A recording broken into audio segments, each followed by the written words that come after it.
lecture recital. Today I'll be talking about American composer Judith Cloud, and specifically two of her art song sets, The Secret History of Water Set 1 and Set 2. This has been a very special project for me because I actually knew Dr. Cloud when I was a freshman piano performance major in 2015 at Northern Arizona University. I began playing for her voice lessons, and she sort of took me under her wing and introduced me to all kinds of vocal repertoire. In 2018, when I was a junior, she asked me to play in an Arizona premiere of her art song set, A Night at the Opera, for the opening of NAU's beautiful new recital hall. And actually, if you go on her website, under art songs, I'm the pianist, you will hear play that song set. I will now discuss selections from two sets from The Secret History of Water. If you have the program, unfortunately we will not be doing The Death of the Tango and Last Call due to time constraints, but the good news is you can all read my treatise on the rest of those and a recording. These sets represent a small portion of her extensive compositional catalog, and my goal is to bring awareness to Dr. Cloud's compositions in hopes that they will enter the standard American art song repertoire. Judith Ann Cloud was born July 21st, 1954 in Reidsville, North Carolina, and was the eldest of 5 girls. Her exposure to music began as a child, and as she sang with a musically active family in the local church services in Tryon, North Carolina. Dr. Ruth Graham, who was the church director at the time, requested that Cloud's parents move to Tryon because she wanted their voices for the choir. And after you hear this recording, you will know why that is. This is a recording that her partner Cindy sent to me of the family singing Edelweiss from The Sound of Music. You'll hear her father, who is a wonderful baritone, sing the main part.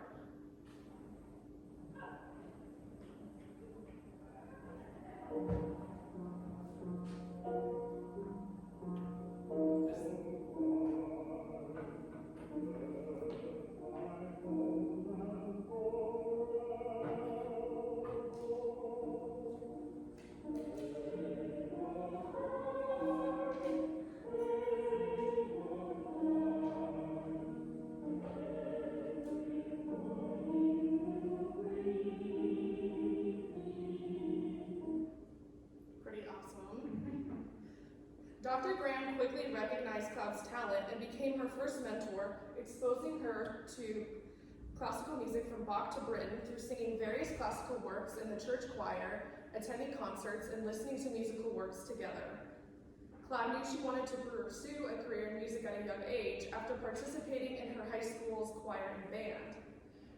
Her formal training started at the North Carolina School of the Arts in Winston-Salem, where she studied voice and conducting. She also took composition lessons with Robert Ward and Roy Johnson.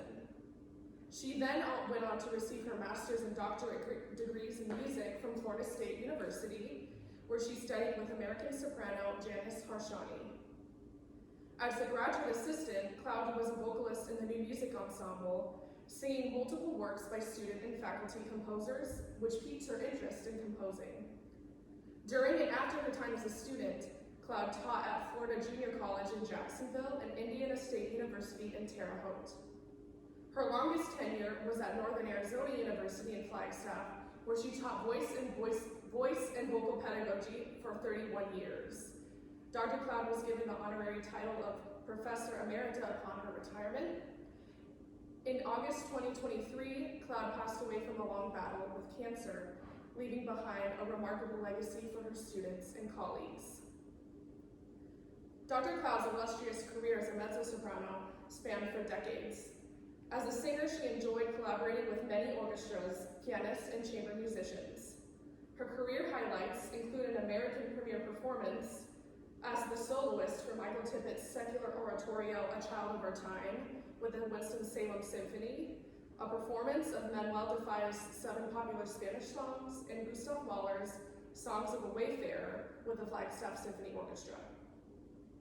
Dr. Cloud's music has received performances by the Jacksonville Symphony Orchestra, Phoenix Chorale, Flagstaff Symphony Orchestra, and in various places around the world, including Stockholm, Sweden, New York, Salt Lake City, and Long Beach, California.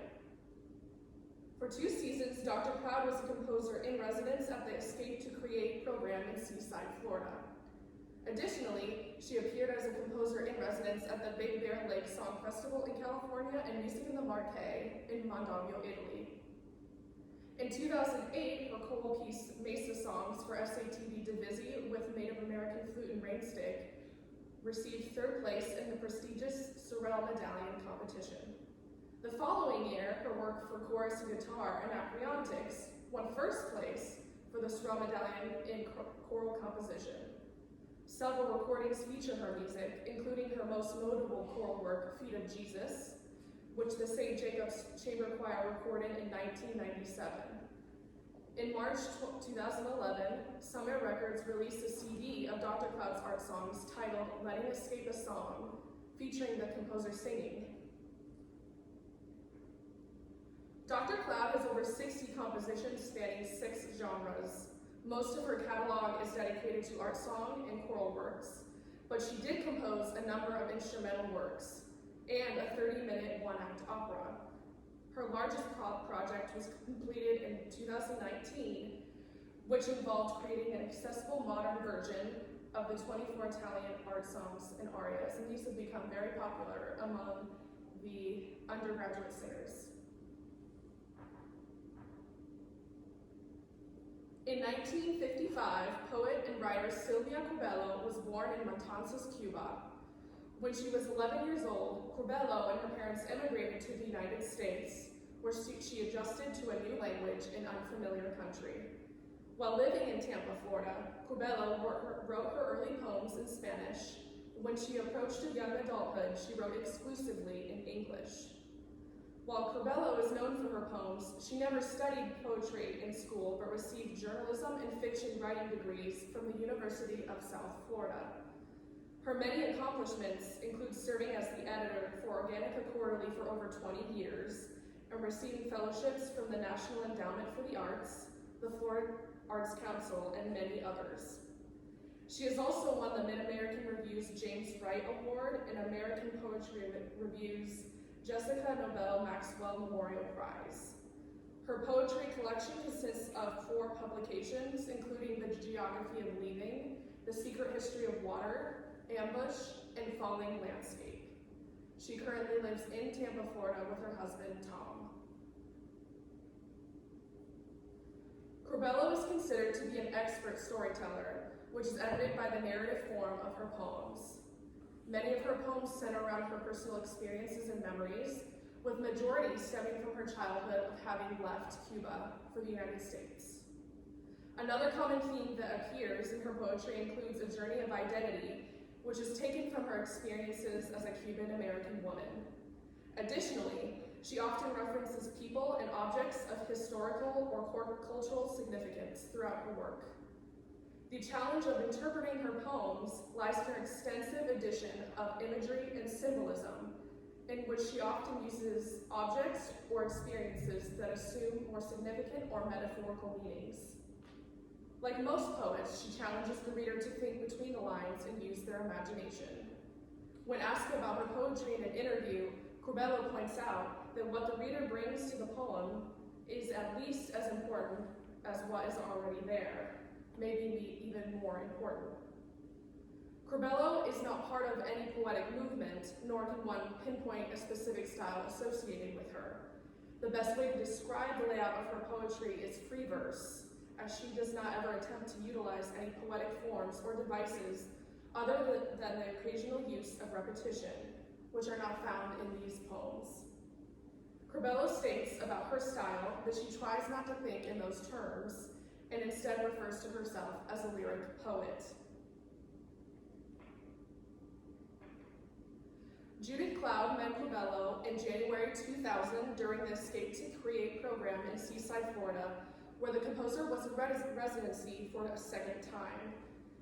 Dr. Cloud was moved by the melodic flow of the words, the imagery, and the strong delivery, and decided to begin the project. The Secret History collection contains 38 poems, which took the poet 10 years to complete. The title originates from Curbello's relationship with a Cuban artist and photographer, J. Tomas Lopez, who captured underwater portraits of women with the name The Secret History of Water, followed by a number. Only 3 of those made the final manuscript, and one of his pictures titled Ava, which you see on the screen, appears on the cover of the book. The collection is laid out in 4 sections, and the poetry for the first song in this set, The Blackbirds Take Over the Sky, comes from the final section titled Wish. Tonight, a moment unfolds like a word no one has spoken in years. Someone writes someone's name, not desire, but the idea of desire taking shape in her mind. When she puts pen to paper, she touches the skin of a new language. What is left unsaid opens huge wings and waits. The way across a crowded room, a stranger might offer a drink, and we remember thirst. A door, a window opening in a city we haven't thought about in years, and beyond it, the thin, bright air of possibility. Desire is a stone that opens the lovesick heart of every story ever written. Something in the way his voice flies out of his chest, the moment landing on her shoulder like a bird, and hope, that long migration. This poem is in the 3rd person, implying that the narrator is observing a moment unfolding between 2 strangers. The text uses imagery to describe the details of love developing and comparing it to a bird landing. Curbello significantly explores the word desire, and particularly the notion of desire and how it manifests physically and emotionally. Cloud connects with this text by using a slow chaconne, a composition with a repeated bass line and a varied melody above. In this song, the bass line ostinato or ground bass consists of 7 notes that gradually rise a 6th over a span of 4 measures, with colorful chords in the right hand that perfectly encapsulate the atmosphere of the poem. Cloud does not indicate a key signature, and despite the left hand suggesting F major or D minor, the tonal center is obscured by the right hand chords that contain tight intervals of minor seconds and major thirds. The ground bass changes tonality throughout the song, while the voice line has more declamatory writing. Despite a few places where the ground bass is not present towards the end, the listener always hears the group of 7 notes in the piano. I will now play the beginning that introduces the ground bass.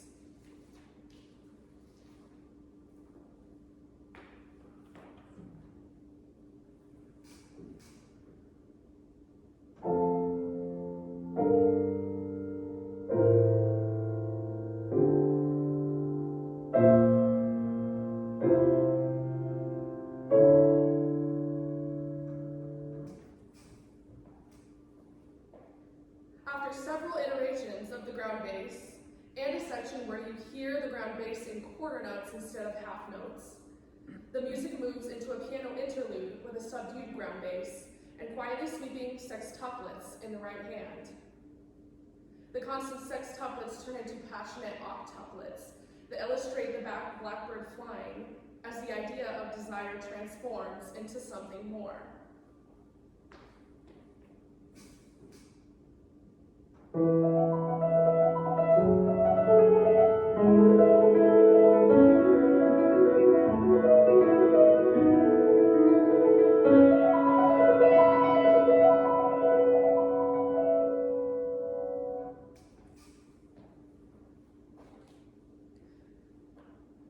The excitement continues when the voice re-enters in full force without the support of a ground bass. Cloud repeats the line, something in the way his voice flies out of his chest, twice. The first time on the forte dynamic in the middle range of the piano, and the second time in a subito piano dynamic an octave higher. During the second statement displayed on the screen, Cloud writes a fast stream of ascending 16th notes in the voice line, leading to the climax of the poem, where the moment truly opens up with spoken words. The voice and piano gradually descend, illustrating the moment landing on her shoulder like a bird.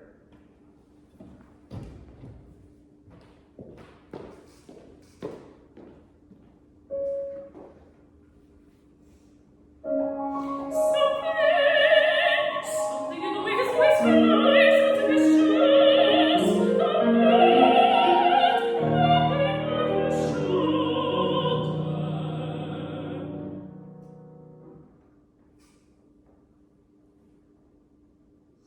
music ends in a stately manner, marked molto crescendo and rallentando, signifying hope for a lasting connection. The second song in this set is titled "The Body is a Stone House." The original title in the poetry collection is "The Secret History of Water," signifying one of J. Tomás Lopez's portraits that Corbello sent to words. As you can see in the picture, which Sylvia kindly sent me over email, a woman is close to the surface, but it is hard to see if she's drifting upwards or sinking. Corbello explores this idea in this love poem that captures the heaviness and lightness of the feeling in all it entails, both the intense brightness and deep shadows. You'll notice the unusual layout of the poem with the lack of punctuation, which creates a tumbling sensation where the words fall into the next, while the spacing between the words are resting places for the reader to catch their breath. The body is a stone house. The body pins you to the ground, crowded with loss, empty with longing. The weight of the world falling through it, the way a body falls fast asleep, then suddenly awake, deliberate, in the way it sees you. The body anchored in sleep, suddenly lifted, suddenly unfurled, a crawl space for wind and rain, falling on a simple city street, the clean map of your childhood with its 100 roads lead back to the leaky house, the room where you first opened your eyes saying, "This is the place, you are the one," until I felt my hands wash over you, and the glass of my desire break and spill, water we could sink through. On a more topical level, or at least through the eyes of Dr. Cloud, this poem articulates that the body stays grounded even through the wildest of dreams and complications of sleep. The music accomplishes this idea by not adhering to a specific form, but composed in multiple distinct sections that flow effortlessly together. The song begins with an ascending minor motive in the piano that represents the feeling of being grounded.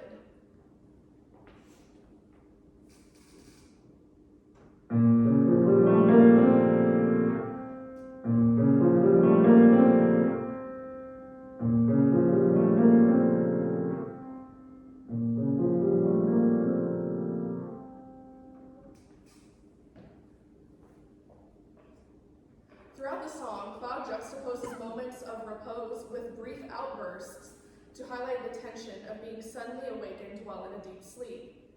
Places that capture this feeling of heaviness occur in measure 17, where the tempo slows down to depict the weight of the world. The piano line contains heavy, descending 16th notes that gradually become quintuplets and crescendo to a sudden halt of atmosphere and volume. The excerpt on the right is a perfect example of how Cloud contrasts relaxed moments with intense ones. The voice line during this section begins with long lyrical lines and ends with the first appearance of recitative-like writing, leading to the second burst of energy in the voice line in measure 24, which the piano responds to immediately.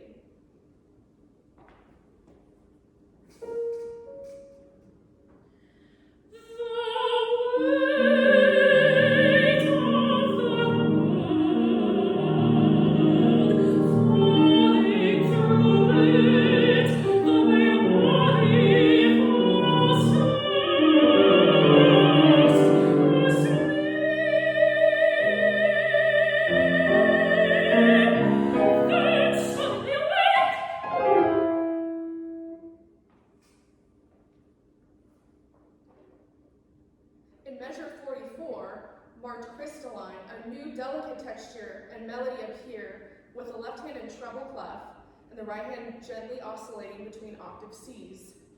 More references to childhood nostalgia continue with the line, "The clean map of your childhood with its 100 roads back to the leaky house," where the music changes to a more transparent texture with a quiet melody of fifths in the left hand.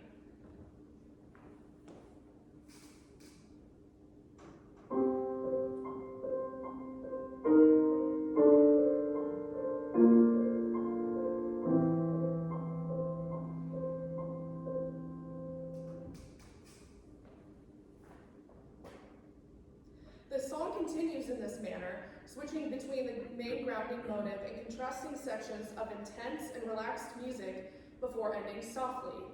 Dawson and I will now perform the first two songs from the Secret History of Water Set 1, followed by a discussion and performance of the second set for soprano and piano. Please enjoy.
Floating is a persona poem, or a poem where the poet speaks through another character or person. The voice in this poem was a good friend of Corbello's named Kelly Bear, another fellow poet who passed away unexpectedly in her early 30s. Corbello wrote the poem as an homage, using pieces from her story in hopes to create a greater sense of intimacy. The text encapsulates the nature of being in love and doing nonsensical and spontaneous things for it. The most important line is the last one, where the narrator contemplates their decision, but in an unconventional way, with a reference to the black sheep. I'm in love, I'm floating. Out of range, I close my eyes, and the world swims into view. Forget the arsonist with his book of matches. I'm a clean pair of lungs. I breathe and breathe. I'm in love with cool surfaces. Every night, I wipe the table clean and stare down the empty plate of years. I conjure happiness like bread. I eat. I'm stupid with the factual.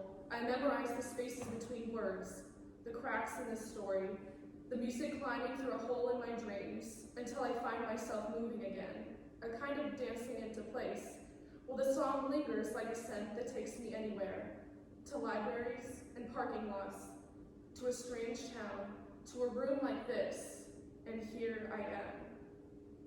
I'm blue and headed elsewhere like a postcard of the weather, or that old song we hummed to ourselves as children. To keep the darkness out, I forget the words. I'm simple with love. I gouge hearts out of anything. Tree trunks shudder when I walk past.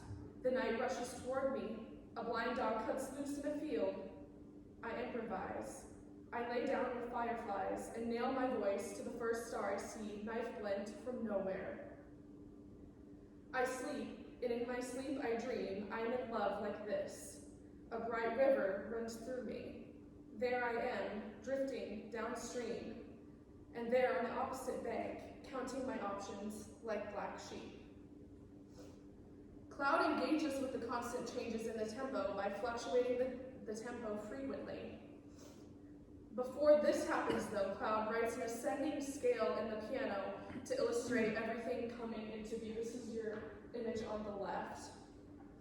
The scale begins normally, but then ends with a bunch of whole steps, which actually helps the key go into E flat major, kind of, with some dissonances.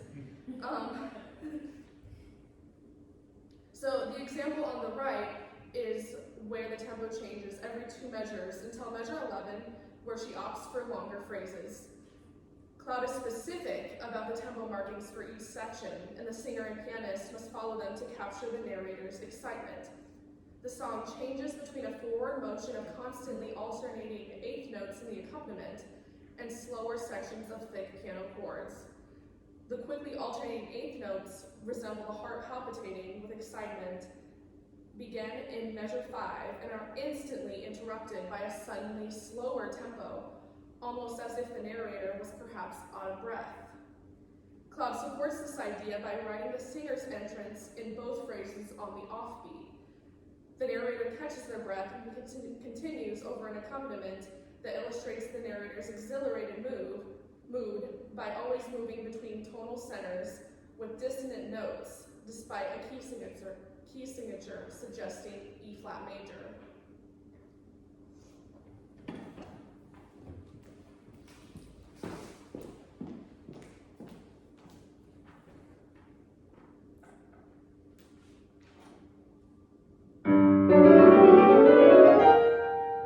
Forget me, restless with his book of magic. I'm a clean pair of lungs. I breathe and breathe.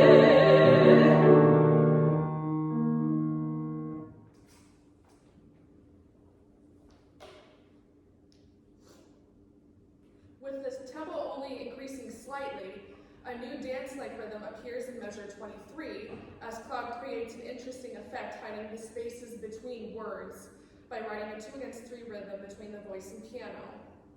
As you hear this example, pay attention to the piano part, as this music becomes important in the last song I will be discussing.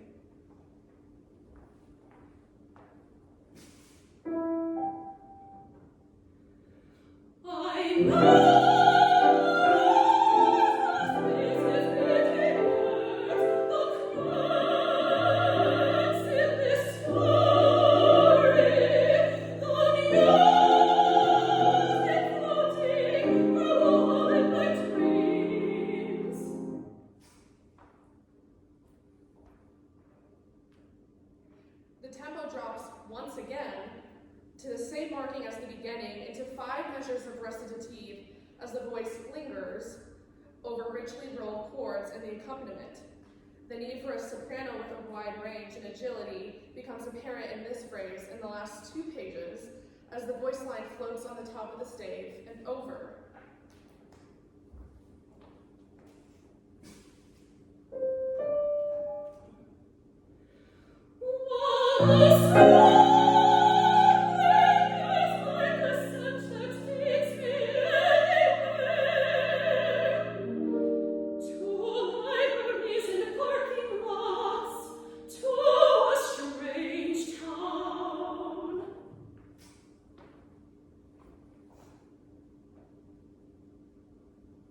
The song ends exuberantly as the voice climbs to a high C, and the piano finishes with a rich 7th chord and low octave in C major, suggesting that despite the urge to jump at the first idea of love in sight, the narrator can consider their choices.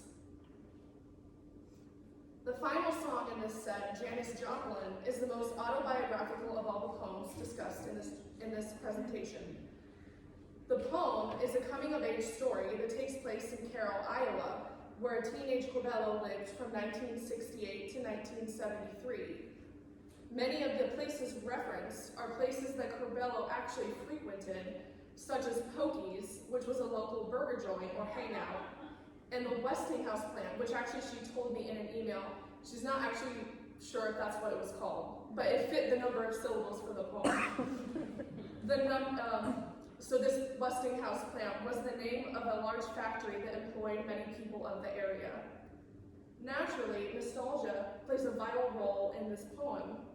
Corbello uses the famous American singer-songwriter Janis Joplin to illustrate the powerful influence of a song, specifically rock and roll music, referencing the sweet glow of electric guitars.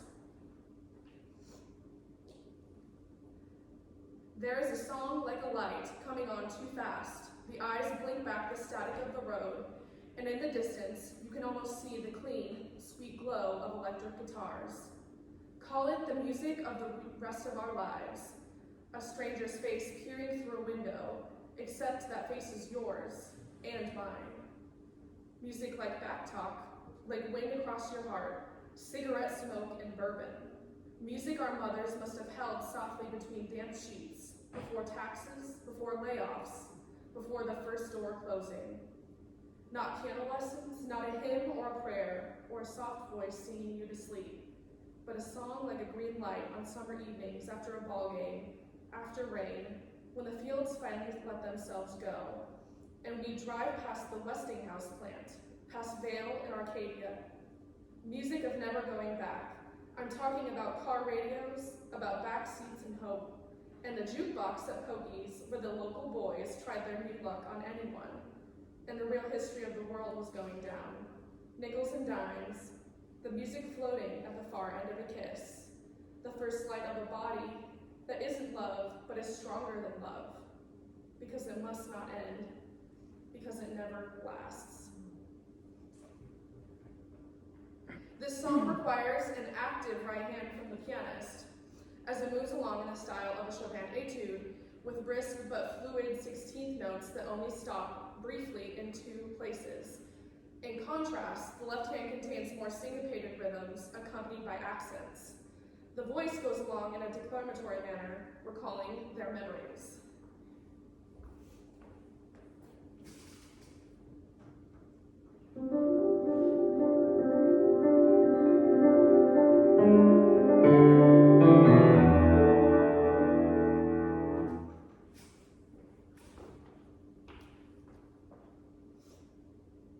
The constant flow of the accompaniment stops for the first time, where the poem recalls a memory of music calming mothers during the time when life was full of difficulties and uncertainty. This music should sound familiar, as it is the exact measures taken from I'm in Love, I'm Floating, the first song that I discussed. Cloud creates a musical sense of nostalgia by bringing back material that the listener has heard before.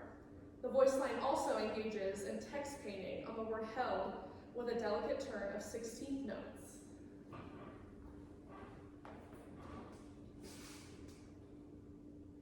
The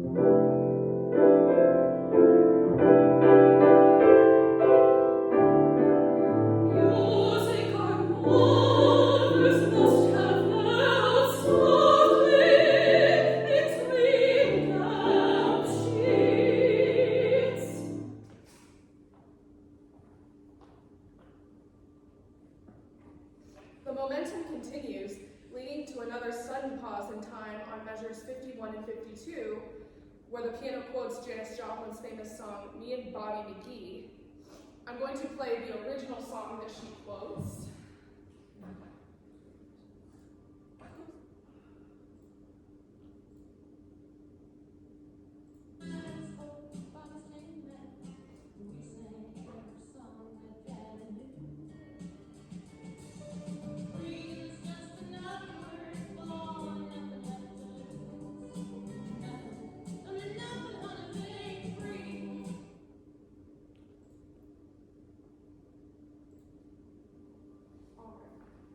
So keep that in your mind. And she actually says the lyrics, freedom's just another word for nothing left to lose, is the exact music that she quotes. And I'm going to wait to play this quote. It will take everyone by surprise. While the music from the beginning returns, the drastically slower tempo from the I'm in love, I'm floating section is maintained to the end as the listener shifts their focus to the text. The power of music becomes intertwined with the narrator's recollection of a first kiss and a romantic connection. The song closes in the piano with repetition of the beginning music before the music gradually fades out. Music is compared to a memory. While the narrator cannot return to a specific moment in time, it is always with us. That concludes the lecture portion of the recital. Caitlin will now join me to perform two of the songs from set 2 for soprano and piano, followed by any questions from the audience. Please enjoy the second set to The Secret History of Water by Judith Cloud, and thank you all for coming.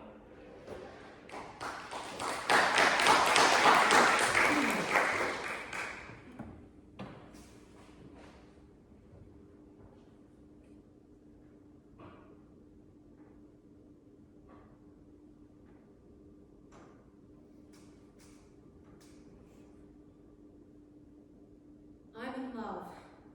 I'm floating. Not afraid to close my eyes and the world swims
I think she just presented Sylvia with the finished product. Sylvia did tell me that they'd only met that one time in person, and just after that communicated over email. So I imagine she probably just sent it when she was finished. But Sylvia loved them, obviously.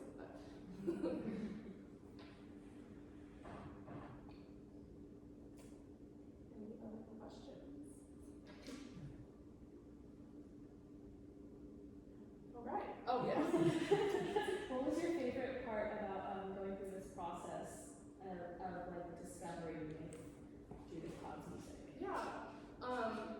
I think the favorite part, I just love digging into the music part and how the poetry, and how the music captured the poetry. But I also it was a huge perk that I was able to communicate with Sylvia, because it's not often that you get to communicate with a poet. So I was able to get kind of her insight on these poems, which at first it took me a while to decipher because there's so much imagery in them, and I'm like, what does this mean? But she was able to kind of help me through that, which was awesome.